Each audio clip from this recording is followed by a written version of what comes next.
बेटा बात करेंगे कार्बोकैटायन की। कार्बोकैटायन अगर आपको याद हो जीओसी में हमने देखा था CH3+। ठीक है, तो अगर हम कार्बोकैटायन के बारे में कहें तो कार्बोकैटायन क्या था? इलेक्ट्रिकली पॉजिटिव और ट्राइवेलेंट था। अगर हम इसका स्ट्रक्चर देखें तो ये CH अभी मैं CH3+ को दिखा रहा हूं आपको, और यहाँ पे मेरे पास पॉजिटिव चार्ज, तो मैं इसे क्या कहूंगा? ये है मेरा इलेक्ट्रिकली पॉजिटिव। ठीक है, इलेक्ट्रिकली पॉजिटिव और साथ में ट्राइवेलेंट है, ट्राइवेलेंट। अच्छा, इलेक्ट्रॉन कितने हैं इसमें? 6 इलेक्ट्रॉन है टोटल। ठीक है, 6 इलेक्ट्रॉन वैलेंस शेल में, तो इलेक्ट्रॉन डेफिशिएंट हो गया। तो मैं ये भी लिख सकता हूं electron deficient carbon, electron deficient carbon है।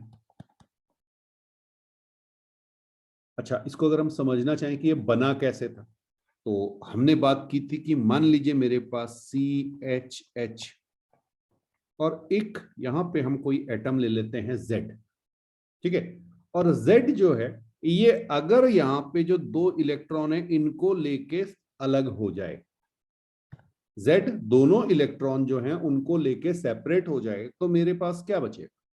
मेरे पास बचेगा CH और यहां पर एक पॉजिटिव चार्ज आ जाएगा। ठीक है, एक्चुअल में ये जो पॉजिटिव चार्ज है ये क्या है? ये वैकेंट ऑर्बिटल बन चुका मेरे पास यहाँ पे, और साथ में मेरा Z डॉट ये इलेक्ट्रॉन पेयर लेके चला जाएगा, तो ये Z- हो जाएगा। फाइन।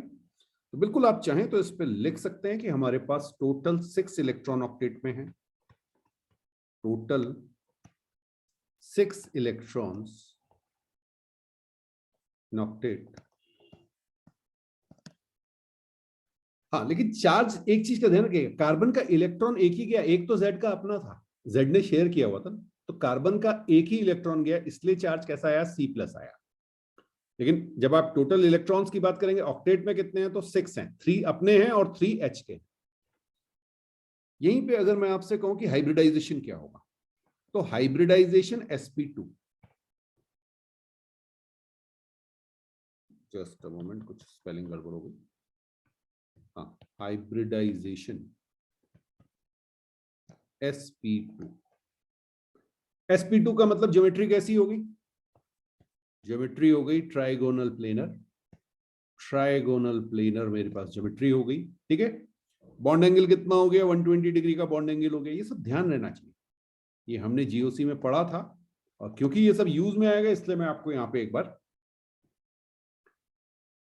रिवीजन कराते चल रहा हूं। ठीक है, अच्छा, अब क्योंकि इसके पास इलेक्ट्रॉन की कमी है भाई, इलेक्ट्रॉन डेफिशिएंट है, तो ये क्या करेगा? ये इलेक्ट्रॉन एक्सेप्ट करेगा। तो आप यहाँ पे ये भी लिख सकते हैं ये इलेक्ट्रॉन एक्सेप्टर है, इलेक्ट्रॉन एक्सेप्टर।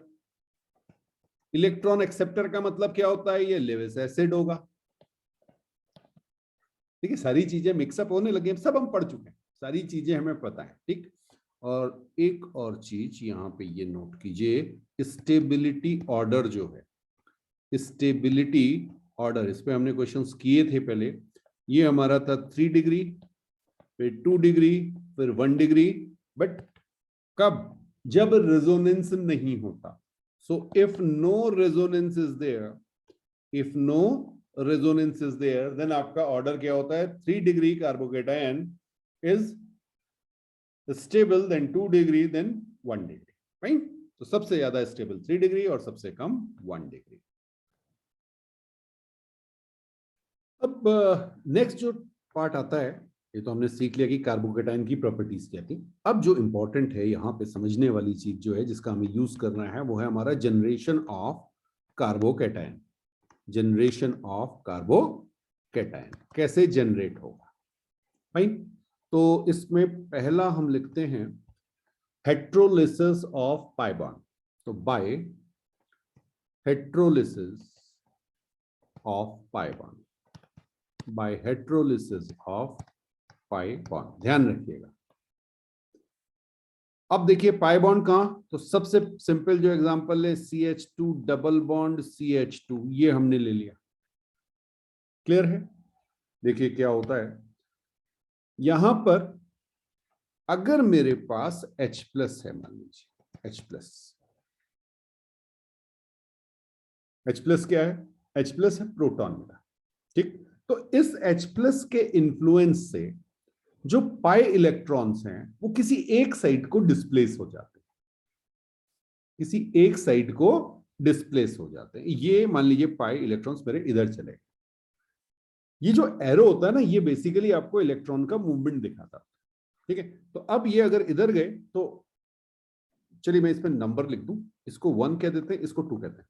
1 कार्बन और 2 कार्बन, ठीक है। तो 2 कार्बन पे कैसा चार्ज आ जाएगा? नेगेटिव। और 1 कार्बन पे कैसा आ जाएगा? पॉजिटिव। क्यों? क्योंकि 1 कार्बन से इलेक्ट्रॉन शिफ्ट हो गए हैं 2 कार्बन की ओर। फिर से एक बार बोल रहा हूं, मैंने आपसे कहा कि H प्लस के इन्फ्लुएंस से पाई इलेक्ट्रॉन किसी एक साइड डिस्प्लेस हो गए। जरूरी नहीं मैंने 2 की ओर किया है, आप 1 की ओर भी कर सकते हैं, कहीं भी हो सकते हैं, क्योंकि सिमेट्रिक है। हाँ, बाकी में तो हमें सोचना पड़ेगा जहां स्टेबिलिटी ज्यादा है, बट अभी हम सिमेट्रिक ले रहे हैं। तो ये शिफ्ट हो गए 2 की ओर, ठीक है। अब क्या हुआ? यहां पे मेरे पास CH2, यहां पे पॉजिटिव चार्ज आया, आगे गए, यहां पे मेरे पास CH2 था, और क्योंकि नेगेटिव चार्ज था इसलिए इसके साथ H आके अपना बॉन्ड बना लेगा। कुछ बात समझ में आई? हाँ, अब सिमेट्रिक है इसलिए H हम कहीं पर भी जोड़ सकते हैं, ठीक। तो H प्लस जो है ये इलेक्ट्रोफाइल है। H प्लस क्या है? इलेक्ट्रोफाइल। इलेक्ट्रोफाइल कौन थे? हाँ, जिनके पास वैकेंट ऑर्बिटल थे तो इलेक्ट्रोफाइल है, ठीक है। और जब ये अटैक कर रहा है तो अटैक के बाद भी क्या बना रहा है? इलेक्ट्रोफाइल ही बना रहा है। ध्यान रखना बेटा, H प्लस जो है जब इस तरह से पाई बॉन्ड का हाइड्रोलिसिस करेगा तो इलेक्ट्रोफाइल है, जो अटैक के बाद भी इलेक्ट्रोफाइल ही बना रहा है। कुछ बात समझ में आई? तो ये तो सिंपल था, सिमेट्रिक था। सिमेट्रिक में कोई चिंता की बात नहीं, किसी पे भी कर दो। अब देखो, ऐसा भी हो सकता है कि ये सिमेट्रिक ना हो। तो एक एग्जांपल ले रहा हूं। मान लीजिए मैंने आपसे कहा कि CH3CH डबल बॉन्ड CH2, और यहां पे मैंने H प्लस ले लिया। क्लियर है? अब क्या होगा भाई? अब मेरे पास दो पॉसिबिलिटीज हैं। दो पॉसिबिलिटीज क्या हो गई? चलिए मैं यहां पे दिखा देता हूं आपको। एक पॉसिबिलिटी ये हो सकती है कि मेरा जो है, इस पे नंबरिंग कर दूं, मैं नंबरिंग कर देते हैं। चलिए इसको 1 कह लेते हैं, इसको 2 कह लेते हैं। एक मैं कह सकता हूं इलेक्ट्रॉन 2 के पास चले जाएं, एक मैं कह सकता हूं इलेक्ट्रॉन 1 के पास चले जाएं, ठीक है। बहुत ध्यान से इसको समझिएगा, क्योंकि सारा खेल यहीं का है, आगे नहीं तो आपको समझ नहीं आएगा कि रिएक्शंस कैसे हो रही है। तो एक पॉसिबिलिटी मैंने आपसे कहा CH3CH सिंगल बॉन्ड CH2, ठीक है। यहां पे मेरे पास पॉजिटिव चार्ज आया, यहां पे मेरे पास नेगेटिव चार्ज आया। हुआ क्या? इस केस में मेरे ये जो बॉन्ड थे ये इधर चले, इलेक्ट्रॉन्स थे वो इधर चले गए। पाई बॉन्ड के इलेक्ट्रॉन्स सेकंड वाले कार्बन पे शिफ्ट हो गए। बात समझ में आ गई? तो ये रेड वाला केस मैंने पहले आपको दिखा दिया। अब देखिएगा, ऐसा भी तो हो सकता था कि ये इलेक्ट्रॉन मेरे इधर आ गए होते। ब्लू कलर से दिखा रहा हूं। अब ब्लू कलर वाले में क्या होगा? बिल्कुल आप कहेंगे सर ये CH3 C-H CH2 प्लस ऐसे बन जाएगा। दो पॉसिबिलिटी हो गई। चलो, अब H कहां अटैक करेगा? H प्लस था ना, H प्लस ये H प्लस ये H प्लस ये अटैक करेगा। तो देखो क्या क्या बनेगा। अगर ये H प्लस यहां पे आए, ओ ओ ओ ओ ओ यहां कैसे आएगा? H प्लस तो माइनस पे जाएगा, हाँ यहां पे आएगा, ठीक है। तो ये क्या बनाएगा? CH3 CH plus CH3। एक पॉसिबिलिटी मेरी ये है। दूसरी पॉसिबिलिटी मेरी है CH3 CH2 CH2 प्लस। दो पॉसिबिलिटी हुई। अब देखो ये पॉजिटिव चार्ज कहां पर स्टेबल है? ये आपका 1 डिग्री और ये आपका 2 डिग्री कार्बन। तो पॉजिटिव चार्ज मेरा, अभी अभी मैंने आपको ऑर्डर लिखाया था, 3 degree is more than 2 degree is more than 1 degree. 3 degree और 2 डिग्री, 2 डिग्री और 1 डिग्री बन रहे हैं, तो मोर स्टेबल कौन है? 2 डिग्री वाला। तो ये मेरा क्या बनेगा? ये मेरा बन जाएगा CH3 CH, यहां पे पॉजिटिव चार्ज और यहां पे CH3। कुछ बात समझ में आई?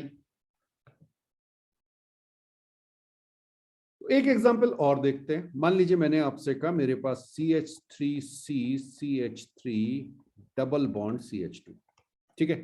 और ये मेरे पास H+ का अटैक हुआ। अब क्या होगा,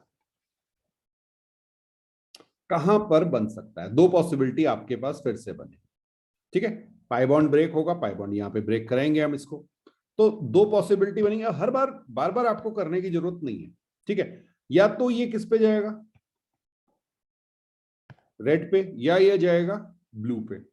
ऑब्वियसली यहां पे आपको दिख रहा है रेड वाला जो है वो 1 डिग्री कार्बन है, ब्लू वाला जो है वो 3 डिग्री कार्बन। तो स्टेबल कौन होगा, 3 डिग्री। तो हमारा क्या बनेगा, पॉजिटिव चार्ज किस पे आएगा, CH3 CH3, यहां पे हमारे पास CH3, और ये हमारे पास आ जाएगा पॉजिटिव चार्ज, ठीक है। एक सर्किल नहीं बना होगा, सर्किल मैं इसलिए बना दे रहा हूं कि आपको ये क्लियर रहे कि हाँ यहां पे हमारा ये चार्ज आया है। तो H+ जब ऐड हुआ तो C, कौन से C पे पॉजिटिव चार्ज आएगा वो आपको ध्यान रखना। चलिए एक एग्जांपल और देखें, एक एग्जांपल और देखते हैं।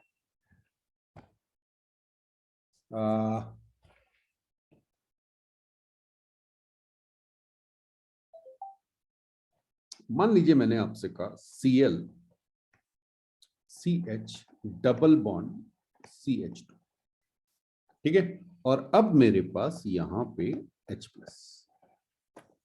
कार्बोकैटायन बनेगा, कार्बोकैटायन बनेगा। अब कहां पर बनेगा, ठीक है।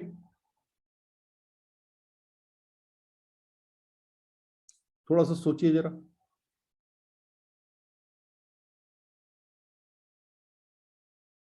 एक चीज का हमेशा ध्यान रखिए बेटा, अगर आपके किसी एटम के एडजेसेंट एटम पर लोन पेयर है, अगर एडजेसेंट एटम पर लोन पेयर है, तो पॉजिटिव चार्ज वहां पर ज्यादा स्टेबल होगा। ये समझ में आया, बैक बॉन्डिंग की वजह से, बिल्कुल सही। तो यहां पर अगर आप देखेंगे तो ये मेरे पास भाई लोन पेयर होंगे यहाँ पे Cl पे, ठीक है। तो मेरे पास इस केस में Cl CH CH3, और यहां पे मेरे पास पॉजिटिव चार्ज आ जाएगा। क्लियर है, Cl हैज लोन पेयर्स तो बैक बॉन्डिंग हो जाएगी। इसका एक और एग्जांपल ले सकते हैं, देखिए इसी का एक और एग्जांपल ले सकते हैं। मान लीजिए मैंने आपसे कहा CH3O CH double bond CH2, ठीक है। इस पे मैंने H+, हाँ जी, क्या होगा सोचिए जरा। अब जरा इसमें एरो बनाने शुरू करते हैं, ठीक है। हमें पता है कि या तो एक कार्बन या ये, दो पॉसिबिलिटी हैं, या तो रेड की या ब्लू की। अब यहां पे हमें दिख रहा है ऑक्सीजन जो है वो बगल में है। ऑक्सीजन अगर बगल में है तो पॉजिटिव चार्ज रेड वाले कार्बन, रेड वाला जो एरो दिख रहा है इस पे स्टेबल होगा ज्यादा, क्योंकि बैक बॉन्डिंग हो जाएगी। तो आपके जो इलेक्ट्रॉन का मूवमेंट होगा वो ऐसे होगा। क्लियर है, और यहां पर आपका कैसा चार्ज आएगा, नेगेटिव। ये नेगेटिव इधर H+ के साथ बॉन्ड बनाएगा। समझ में आया। तो यहां पे आप क्या लिखेंगे, CH3O CH+, और यहां पे CH3। कुछ चीजें क्लियर हो रही हैं। चलिए एक दो और एग्जांपल इसी पे देखते हैं। मान लीजिए अब मैं एक रिंग ले लूं। हाँ जी, मैंने एक रिंग ले ली, इस पे मैंने CH डबल बॉन्ड CH2, ठीक है। और अब मैंने H+ ये दिया। अब आपके पास फिर से दो ऑप्शन है, या तो आपका पॉजिटिव चार्ज इस पे आए रेड वाला, या आपका, जस्ट अ मोमेंट, ब्लू कहां हो गया, या तो ब्लू वाला, ठीक है। जरा सोचिए, इस केस में अगर आपके पास रेड वाले केस पे अगर पॉजिटिव चार्ज आया बेटा, रेड वाले केस पे यहां पे पॉजिटिव चार्ज आया, तो क्या होगा, रेजोनेंस पे आ जाएगा। देखिए पाई बॉन्ड के साथ यहाँ पे आपका अल्टरनेट पोजीशन पे रिंग खड़ा हुआ है, बेंजीन रिंग है, ठीक है। तो रेजोनेंस की वजह से स्टेबिलिटी रेड वाले पे पॉजिटिव चार्ज आने की ज्यादा हो जाएगी। तो इस केस में क्या बनेगा, स्टेबल कौन सा है। अब बन दूसरा भी सकता है, ये नहीं कहेंगे कि दूसरा नहीं बन सकता, लेकिन ज्यादा चांसेस किसके हैं, जिसकी स्टेबिलिटी ज्यादा है, ठीक है। तो ये आपका CH और यहां पे CH3। कुछ समझ में आया?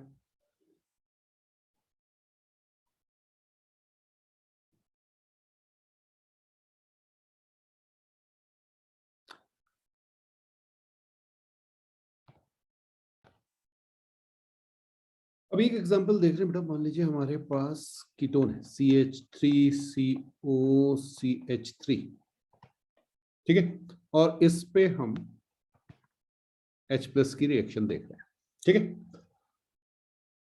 अब आपको पता है कि ऑक्सीजन जो है वो मोर इलेक्ट्रोनेगेटिव है, ज्यादा है इलेक्ट्रोनेगेटिविटी उसकी, तो ये क्या करेगा, ये पाई बॉन्ड के इलेक्ट्रॉन्स को अपनी ओर खींच लेगा, ओके।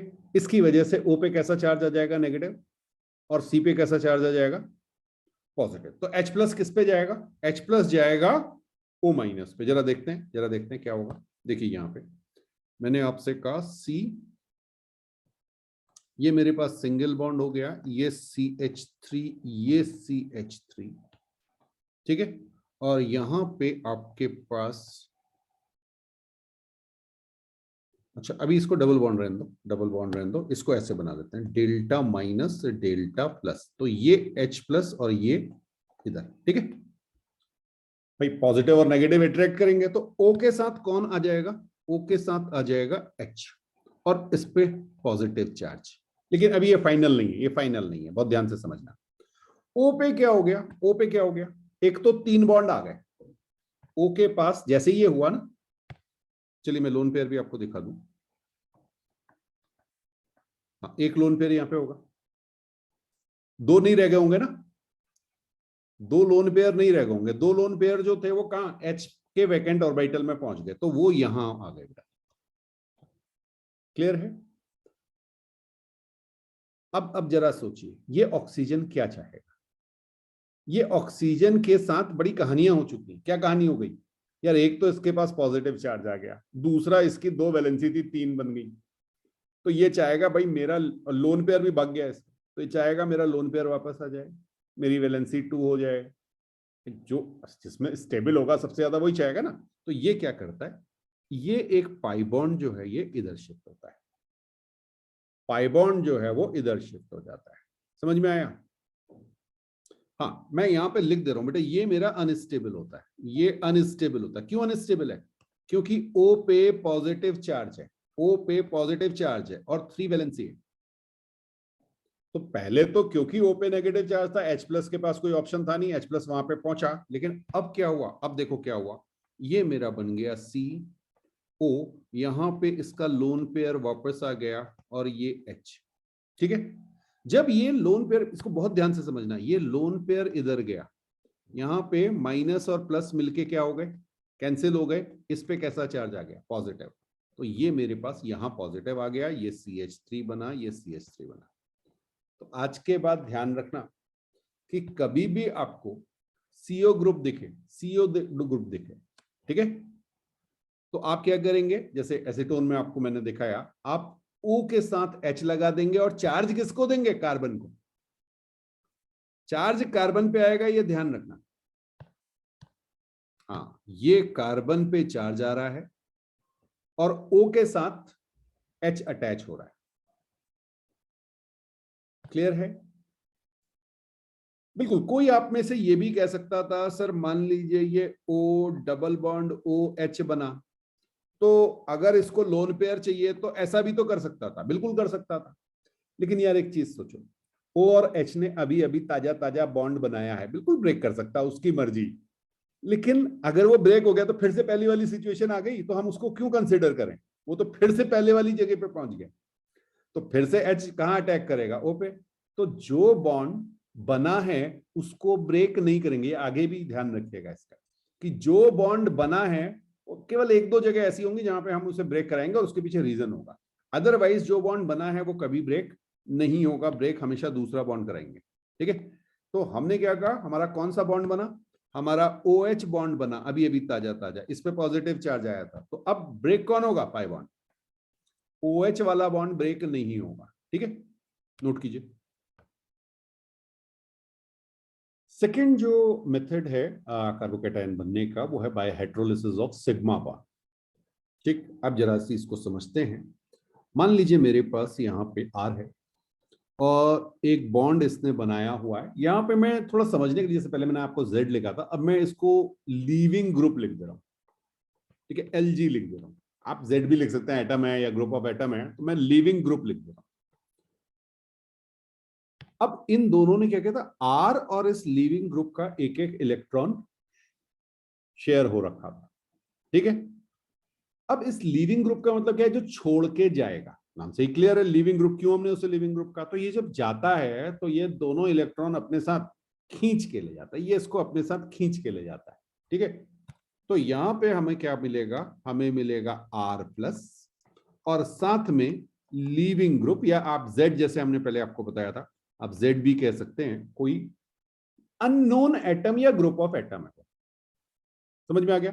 तो इस तरह से आपका ये हाइड्रोलिसिस ऑफ सिग्मा बॉन्ड से भी हमारा कार्बोकैटायन बन सकता है। अब देखिएगा, लिखिएगा रेट ऑफ हाइड्रोलिसिस, ये किस पे डिपेंड करेगा। रेट ऑफ हाइड्रोलिसिस, बेटा जितना ज्यादा स्टेबिलिटी होगी R+ की, एक तो ये इसके प्रोपोर्शनल होगा। तो आप सीधे सीधे लिख लीजिए stability of R+, stability of R+। Carbocation की स्टेबिलिटी पे डिपेंड करेगा रेट ऑफ हाइड्रोलिसिस। दूसरा, ये डिपेंड करेगा कि आपका स्टेबिलिटी ऑफ लिविंग ग्रुप कितनी है। अगर वो अनस्टेबल होगा तो वो फिर से रिएक्ट कर जाए। तो दूसरा है आपका स्टेबिलिटी ऑफ लिविंग ग्रुप। तो दो पे ये डिपेंड कर रहा है, एक तो है स्टेबिलिटी ऑफ लिविंग ग्रुप और दूसरा है स्टेबिलिटी ऑफ कार्बोकैटायन। ठीक है, अब एक नया टर्म आ गया, लिविंग ग्रुप। तो थोड़ा सा इसको भी समझ लेते हैं कि भाई ये क्या है, क्योंकि ये बहुत ज्यादा यूज में आने वाला है आगे जो हम चैप्टर पढ़ने वाले हैं उस पर। तो लीविंग ग्रुप, ठीक है, तो leaving group are those species which can leave in the form of stable ion. सीधे सीधे ये कहानी है भाई, अगर आप स्टेबल आयन के फॉर्म में लीव कर सकते हो। चलो, तो अब यहां पे हो क्या रहा है, इलेक्ट्रॉन लेके जा रहा है, यानी ये क्या हो गए, इलेक्ट्रॉन है ना उनके पास, बेस हो गए। तो वीक बेसिस लिख लीजिएगा, या पहले पूरा लिख लो, चलो लिख लो। Leaving group are those species, leaving group are those species which can live in the form of stable ion, which can live in the form of stable ion। ठीक है, तो जैसे लिविंग ग्रुप पे माइनस चार्ज आया तो okay. अब लिख लो भाई, weak bases are good leaving group, weak bases are good leaving groups. ठीक है, हाँ इसको आप वैसे भी समझ सकते हैं कि जो ज्यादा स्टेबल होगा वो गुड लिविंग। अब एसिडिटी और बेसिसिटी वो सब मैंने आपको करा रखा है। चलिए एक एग्जांपल दे। मान लीजिए मैंने आपसे कहा CH3- NH2-, OH- और F-। हाँ जी, लिविंग ग्रुप कौन बढ़िया, स्टेबिलिटी किस कैसे चेक करेंगे, स्टेबिलिटी कैसे चेक करेंगे, सबके सब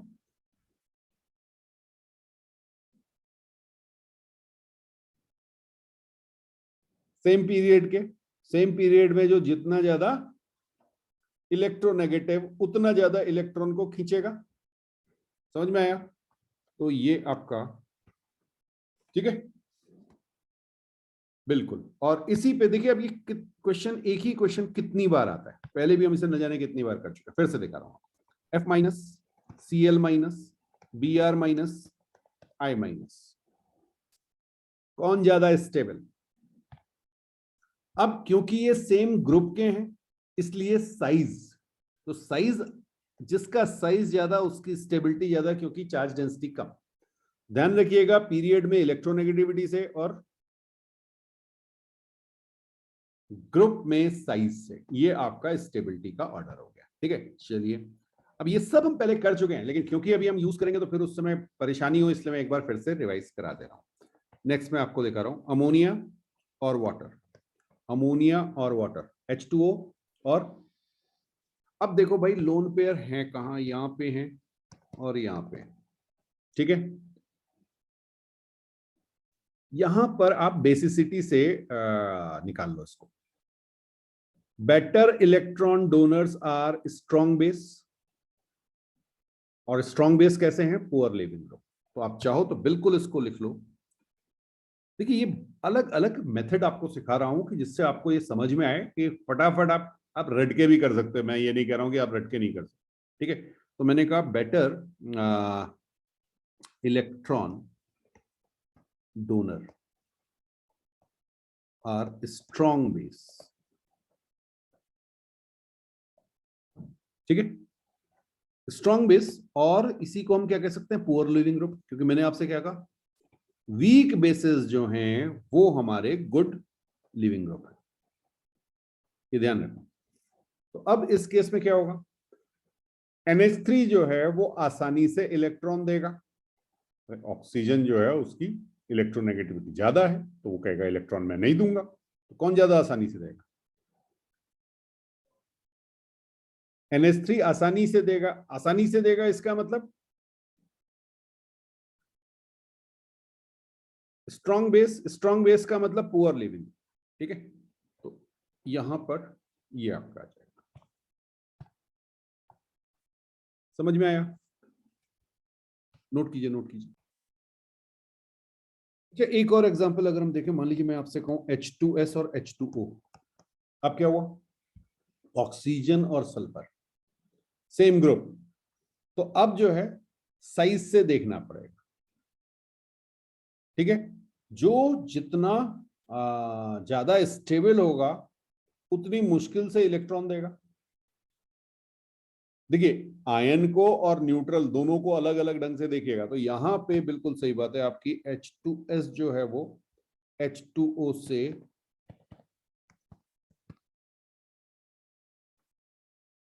क्लियर, ऑक्सीजन नहीं देगा ना, बिल्कुल। अच्छा एक और देखें, एक और एग्जांपल देख लेते हैं। यहीं पर अगर मैं आपसे कहूं NH2 माइनस NH3 और N2। अब देखो, अब यहां पर थोड़ा सा ध्यान से बेटा।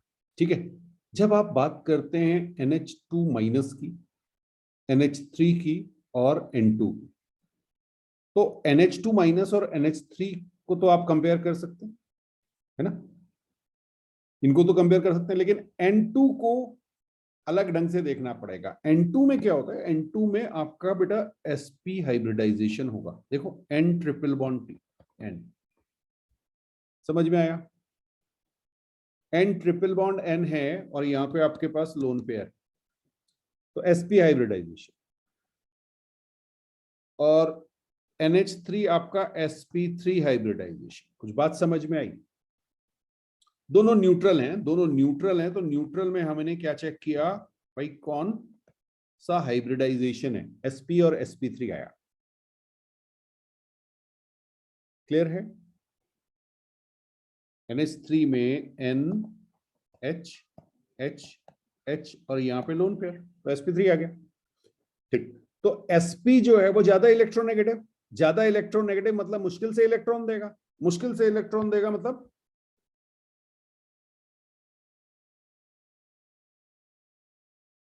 मुश्किल से इलेक्ट्रॉन देगा।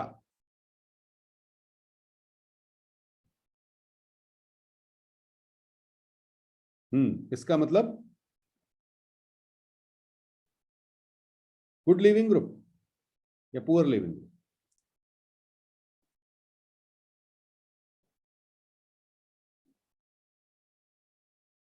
चेक करो, अभी देखा था।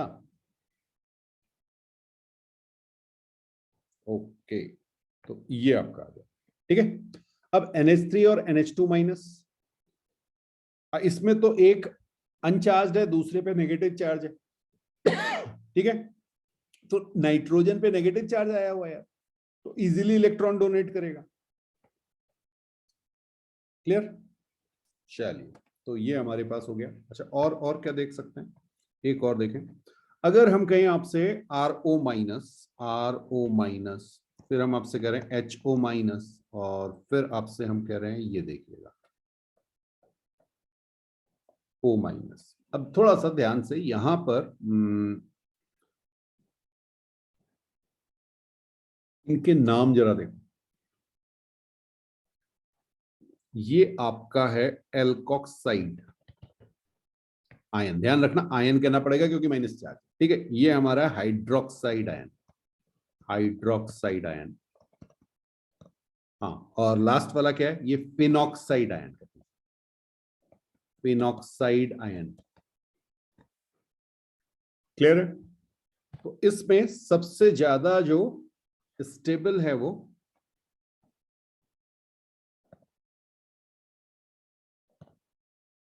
फिनॉक्साइड आयन, फिर हाइड्रोक्साइड आयन, और फिर एल्कोक्साइड आयन। ये लीस्ट स्टेबल होता है। आर का इफेक्ट ले लीजिए, ठीक है। चलिए, तो इस तरह से आप लिविंग ग्रुप को चेक कर सकते हैं। थोड़ी सी प्रैक्टिस आपकी हो गई, बेसिसिटी के बेसिस पे हमने चेक किया। और क्या देख सकते हैं? चलिए एक एग्जांपल और देखें।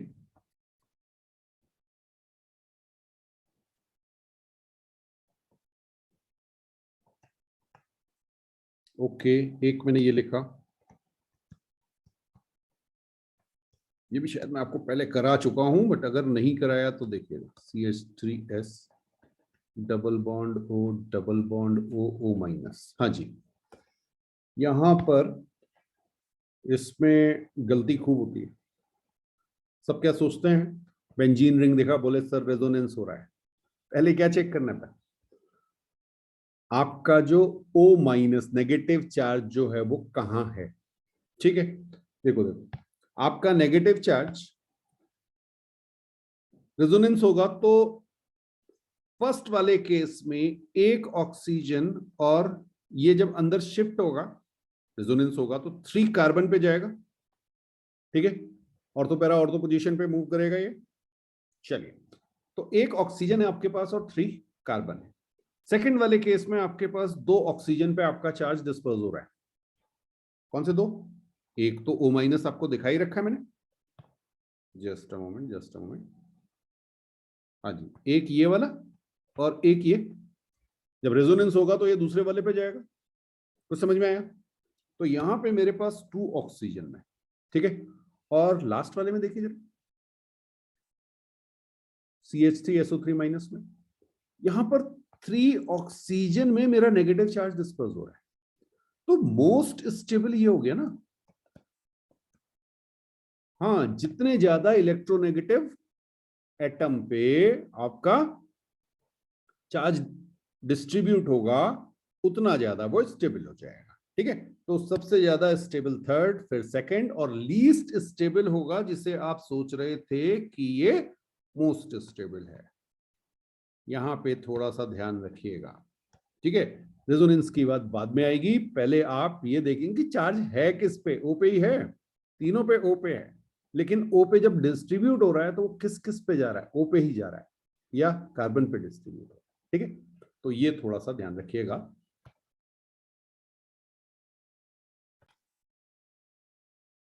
तो बेटा एक जितनी चीजें हमने अभी देखी, कुछ चीजें तो आप याद कर लें तो बेटर है। जैसे सबसे पहले आप एक्सेलेंट लिविंग ग्रुप, क्योंकि इतना वहां पे हर समय आप जो है उसको कैलकुलेट नहीं करेंगे, आपको रटे हुए होने चाहिए कि मेरे पास कौन सा एक्सेलेंट लिविंग ग्रुप है, कौन सा गुड लिविंग ग्रुप है।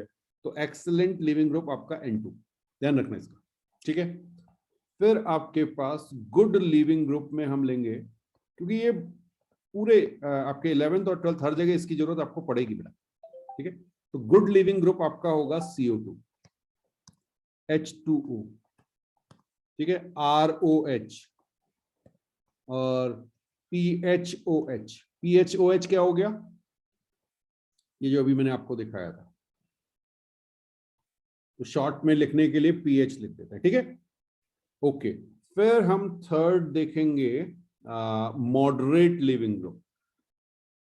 Moderate leaving group, moderate leaving group में हम ले सकते हैं फिनॉक्साइड आयन।